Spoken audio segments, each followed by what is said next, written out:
والصلاة والسلام على سید المرسلین وعلى آلہ واصحابہ واتباعہ اجمعین، اما بعد۔ مخدوم زادہ مکرم حضرت مولانا میاں محمد اجمل قادری صاحب، حضرت مولانا سمیع الحق صاحب، محترم سردار عتیق احمد خان صاحب اور میرے دیگر محترم بھائی قائدین کرام اور شرکائے محفل، حضرت میاں صاحب کو شکر گزار ہوں کہ اس اہم موضوع پر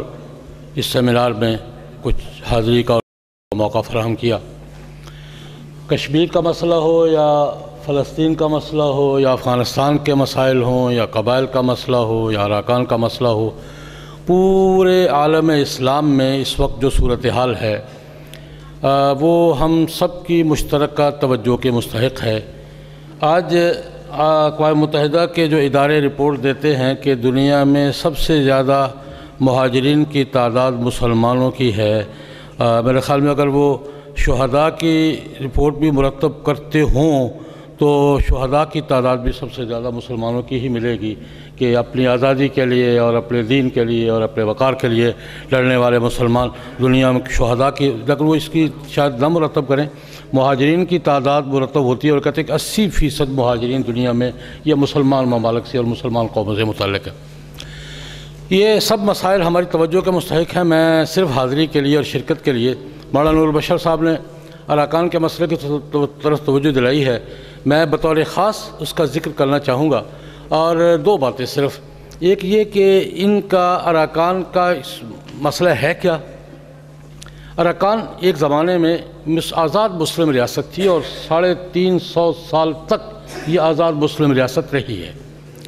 اور میری معلومات کے مطابق چٹاگانگ بھی اس کا حصہ تھا۔ جب یہ آزاد مسلم ریاست تھی تو چٹاگانگ بھی اراکان کا حصہ تھا، اور یہ ایک مسلم ریاست کے طور پہ 350 سال گزارے ہیں اراکان نے۔ اس کے بعد بدھ حکومت نے، برما کی بدھ حکومت نے قبضہ کر لیا تھا، اور جب انگریزوں نے بر صغیر پہ قبضہ کیا ہے تو انگریزوں کے ایجنڈے میں یہ بات آئی، انہوں نے یہ کام کیا کہ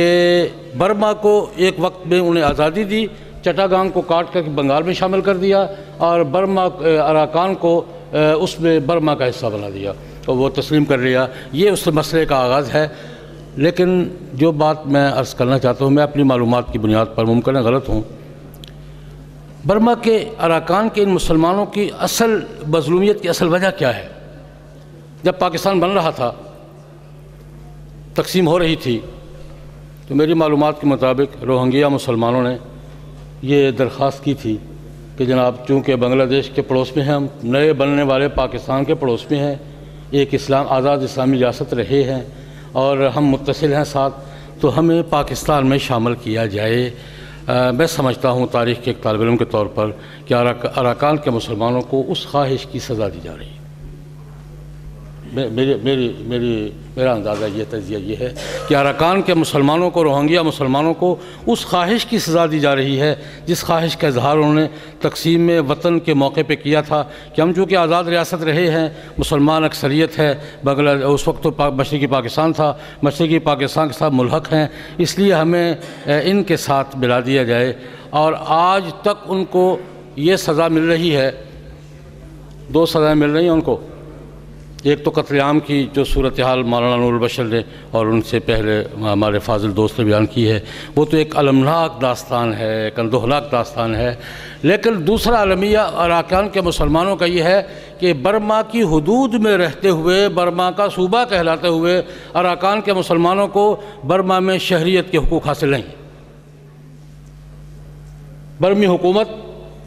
ان کو اپنے ملک کا شہری تسلیم کرنے کے لیے تیار نہیں ہے، اور یہ بات میں ویسے نہیں کب لگا رہا۔ اقوام متحدہ باقاعدہ اقوام متحدہ کے نمائندے نے گزشتہ ہفتے انڈونیشیا میں کھڑے ہو کر یہ مطالبہ کیا ہے اقوام متحدہ کی طرف سے کہ ان بیچاروں کو برما کا شہری تو تسلیم کیا جائے۔ اراکان کے روہنگیا مسلمانوں کا اصل المیہ یہ ہے کہ برما ان کو اپنی شہریت دینے کے لیے تیار نہیں ہے، حتیٰ کہ برما کی وہ حزب اختلاف کی رہنما جس کو عالمی امن اور برما کی انسانی حقوق کے علمبردار کہا جاتا ہے، اس نے بھی ابھی 2-3 دن ہوئے ان سے پریس کانفرنس میں پوچھا گیا کہ اراکان کے مسلمان جو رہتے روہنگیا مسلمان، کیا آپ ان کو برما کے شہری تسلیم کرتی ہیں؟ تو انہوں نے سوال کا جواب نہیں دیا۔ یہ وہاں کا ان کا اصل المیہ یہ ہے کہ ان کو تو برما کا شہری تسلیم نہیں کیا جا رہا، ارکان کو برما کا صوبہ تسلیم کیا جاتا ہے، اراکان میں رہنے والے مسلمانوں کو برما کا شہری تسلیم نہیں کیا جا رہا۔ اور یہ انسانی حقوق کے حوالے سے یا جس بھی حوالے سے دیکھا جائے اتنا بڑا ظلم ہے۔ قتل عام اپنی جگہ ظلم ہے، لیکن ان کو اس اپنے ملک میں اپنے ملک کا شہری تسلیم نہ کیا جانا اس سے کہیں بڑا ظلم ہے۔ میں سمجھتا ہوں کہ یہ جو لوگ، میں سردار عتیق صاحب سے بطور خاص عرض کروں گا، اس فیلڈ کے عالمی سطح پر، عالمی فورمز پر اس مسئلے کو اس حوالے سے اقوام متحدہ کچھ نہ کچھ شور بچاتے ہیں، وہ جہاں تک بھی ان کے ہے، OIC نے بھی بات کی ہے، لیکن اراکان کے مسلمانوں کا کیس لڑنا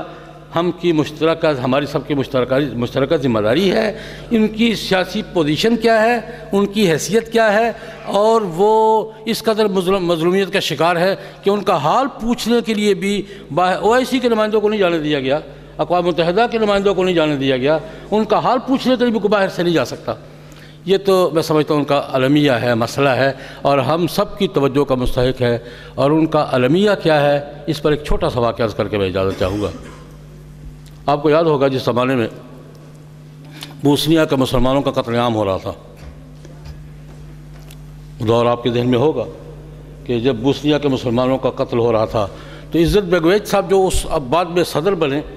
اس وقت بوسنیا کے مسلمانوں کے یعنی وہاں کے لوگوں کے غیر سرکاری سفیر کے طور پر یورپ کے مختلف ممالک کا اور اسلامی ممالک کا دورہ کر رہے تھے، جس طرح یہ حضرات ہمارے اراکان کے مسلمان مختلف علاقوں میں جا رہے ہیں۔ عزت بیگویج صاحب جو بعد میں صدر بنے ہیں وہ دورے کر رہے تھے، لندن تشریف لائے، ان اتفاق سے میں بھی لندن میں تھا، تو وہاں ایک ان کے اعزاز میں ایک سیمینار ہوا اسی مسئلے پر۔